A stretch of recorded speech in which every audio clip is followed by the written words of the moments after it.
अस्सलाम वालेकुम नाज़रीन, सराबर खिताब से मुखातिब है। दो तीन अहम खबरें हैं। कोर कमांडर कॉन्फ्रेंस हुई है, दो बातें बड़ी खुलकर वाज़े तौर पर क्लियर कर दी गई हैं, वो आपके सामने रख देते हैं। साथ साथ इलेक्शन कमीशन ऑफ पाकिस्तान फिर धुआं मार रहा है, फिर ये धुआं मार रहा है, थोड़ा सा आगे जाता है, फिर धुआं मारता है। ये वो बच्चा बनता जा रहा है इलेक्शन कमीशन ऑफ पाकिस्तान, जो बच्चे की तैयारी नहीं होती इम्तिहान में, और वो आखिरी टाइम पर रोता है। कभी कहता है मेरा जूता नहीं मिल रहा, कभी कहता है मेरी शर्ट नहीं मिल रही, कभी कहता है मुझे कमीज नहीं मिल रहा, पानी ठंडा है मैं मुंह नहीं धो सकता। तो ये इलेक्शन कमीशन ऑफ पाकिस्तान फिर धुआं मार रहा है और अंदिया दे रहा है कुछ हलकों में इंतखाबात मुलतवी करवाने के हवाले से। तो ये क्या गेम है वो आपके सामने रख देते हैं। जफरवाल में मरीम साहबा ने तकरीर की है, और तकरीर नहीं थी बल्कि एक मजाक थी, वो भी आपको बताते हैं। लेकिन इमरान खान उसके बारे में ब्लूमबर्ग क्या कह रहा है, बैनुल अक़वामी जरीदा, एक बिजनेस जरीदा, वो क्या कह रहे हैं वो आपको बताते हैं। वो आपको हैरान कर देगा, बल्कि आपको तो पता है लेकिन आपको हैरान भी करेगा। साथ साथ एक बड़ी खबर यह है कि जनाब पेट्रोल में 13 रुपए मजीद इजाफा कर दिया गया, यानी पेट्रोल दोबारा से ऊपर हो गया है और पेट्रोल चढ़ गया है। यानी ये पेट्रोल अब आप अफोर्ड ही नहीं कर सकते और महंगाई की एक नई लहर आएगी। इस मुल्क के अंदर सांस लेना भी अजाब बना हुआ है। हर चीज इतनी महंगी है कि यकीन माने कि रोटी अफोर्ड करना, 3 टाइम का खाना अफोर्ड करना अजाब बना हुआ है। लोग मर गए, जहन्नुम बना दिया गया है। और फिर पेट्रोल में 13 रुपए इजाफा और डीजल में 2 रुपए इजाफा कर दिया गया है। पेट्रोल जब पाकिस्तान में सस्ता होता है 2 रुपए, 2.5 रुपए, 87 पैसे, 3 रुपए, बड़ी मुश्किल से 3 रुपए 2 रुपए सस्ता होता है। महंगा होता है तो बिल्कुल सीधा ऊपर जाता है और 13-14 रुपए एक दफा महंगा, एक ही बारी में महंगा हो जाता है। सस्ता होता है, हुकूमत के वजीर मूंछों को तेल लगाकर आ जाते हैं और शेवें करके फ्रेश होके परफ्यूम मार के वो आकर कहते हैं तोहफा दे दिया, वजीर आजम ने तोहफा दे दिया, हुकूमत ने तोहफा दे दिया। और जब ये चढ़ दौड़ते हैं इस तरह की प्राइसेस लेकर, यानी ये समझ से बाहर है यकीन माने।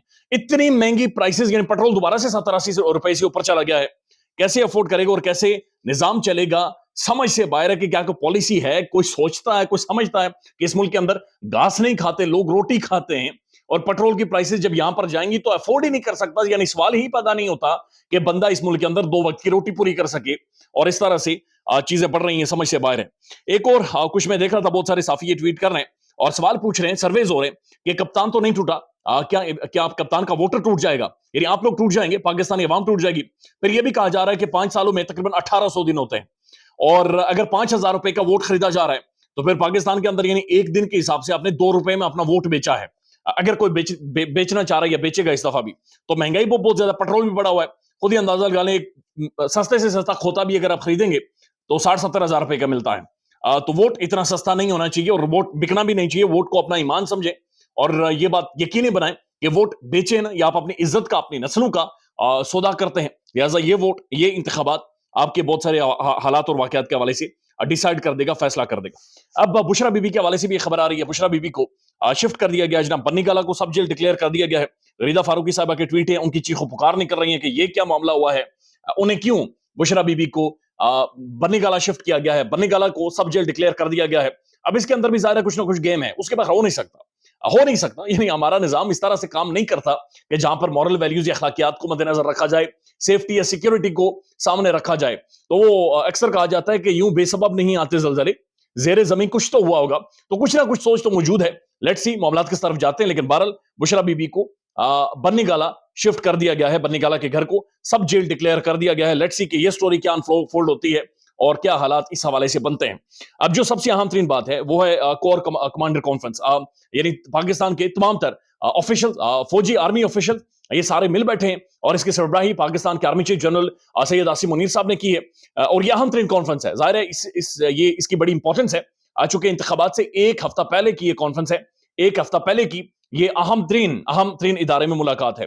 कॉन्फ्रेंस में मुल्क की सलामती और सिक्योरिटी का जायजा लिया गया, यानी तमाम तर हालात और वाकयात पाकिस्तान के अंदर, पाकिस्तान के बाहर, इस खत्ते के हवाले से जो हो रहे हैं, उन सब चीजों के ऊपर खुलकर बातचीत की गई है। उसके बाद जनाब जो अहम तरीन बात है, जो जिसका ताल्लुक बहुत ज्यादा इंतखाबात के हवाले से, वो आपके सामने रख देते हैं। कोर कमांडर कॉन्फ्रेंस में आम इंतखाबात के इनेकाद में इलेक्शन कमीशन की मदद के लिए पाक फौज की तैनाती पर भी बात हुई। इससे पहले पाक फौज बड़ा क्लियर कर चुकी है कि जहां पर भी आपको सिक्योरिटी का मसला हुआ, फौजी वहां पर हाजिर होगा।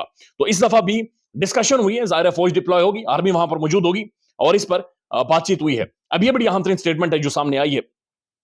किसी को भी सियासी सरगर्मी के नाम पर तशद्दुद में मुलविस होने और आजादाना इंतखाबात को सबुताज करने की इजाजत नहीं दी जाएगी।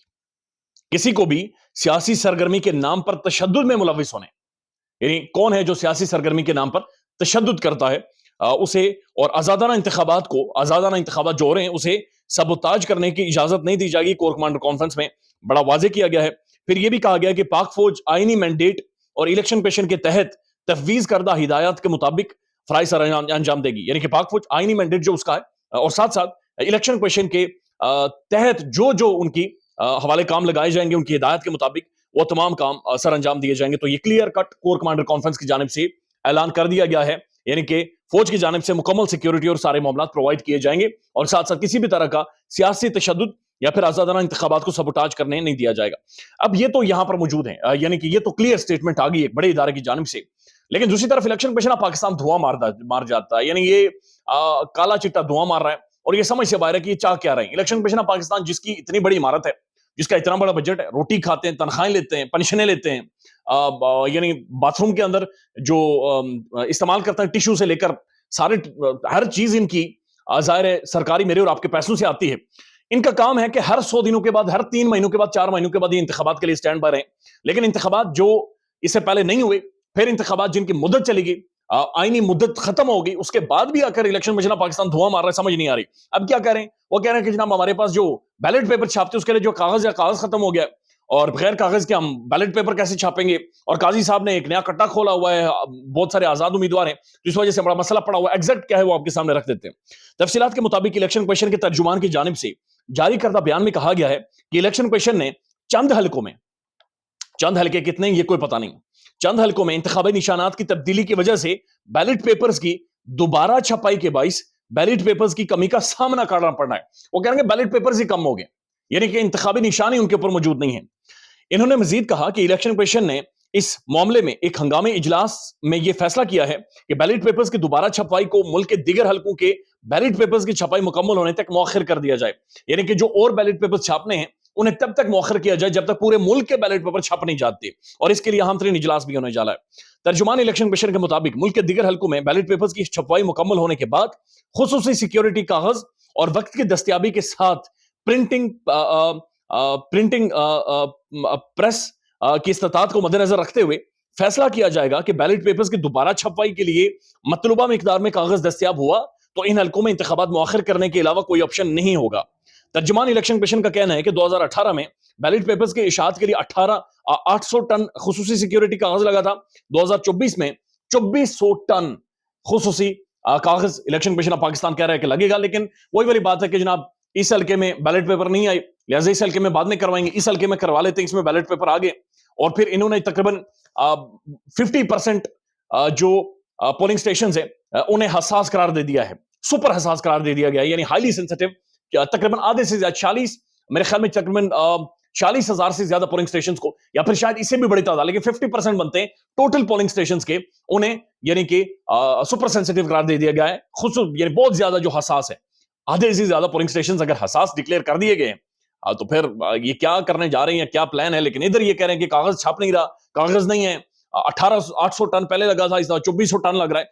एक इदारा है, इसका काम ये है, लेकिन इदारा जब भी इदारे को काम दिया जाता है या इसका काम होता है, ये इदारा हल्का हल्का धुआं मारना शुरू कर देता है और वो जो जो इंतखाबात करीब आ रहे हैं वो धुआं और ज्यादा मारे जा रहे हैं। अब एक और खबर हो रही है, ब्लूमबर्ग की खबर है। ब्लूमबर्ग क्या कह रहा है? बैनुल अक़वामी जरीदा बिजनेस के ऊपर रिपोर्ट करता है, पैसे के ऊपर, फाइनेंस के ऊपर, इंटरनेशनल कम्युनिटी के ट्रस्ट के ऊपर, इन्वेस्टमेंट के ऊपर रिपोर्ट करता है। बैनुल अक़वामी जरीदा ये कहता है कि Imran Khan is the top priority. Imran Khan top priority है बैनुल अक़वामी दुनिया, पाकिस्तान के अंदर और बिजनेस कम्युनिटी का, यानी पढ़े लिखे लोगों का, जिनके पास पैसा है, रोकड़ा है, जो इन्वेस्ट करते हैं, कारोबार चलाते हैं, कारोबारी तबके का जो टॉप तरजीह है वो सिर्फ और सिर्फ खान है कि मुल्क के अंदर आए। साथ साथ ये भी ब्लूमबर्ग ये कह रहा है कि पढ़े लिखे नौजवानों की जो तरजीह है वो सिर्फ और सिर्फ इमरान खान है, और पाकिस्तान की इकोनॉमी तभी स्टेबल हो सकती है अगर इमरान खान होगा, चूंकि उसके ऊपर बिजनेस फ्रेंडली बंदा है और उसके ऊपर जो बिजनेस कम्युनिटी है वो ट्रस्ट कर रही है। लेकिन हमने यहां पर 14 साल 10 साल सजा दे दी है। चलें जज साहब, आज रात को आराम से सोएंगे, ख्याल रखिएगा अपना। गुड नाइट, अल्लाह हाफिज।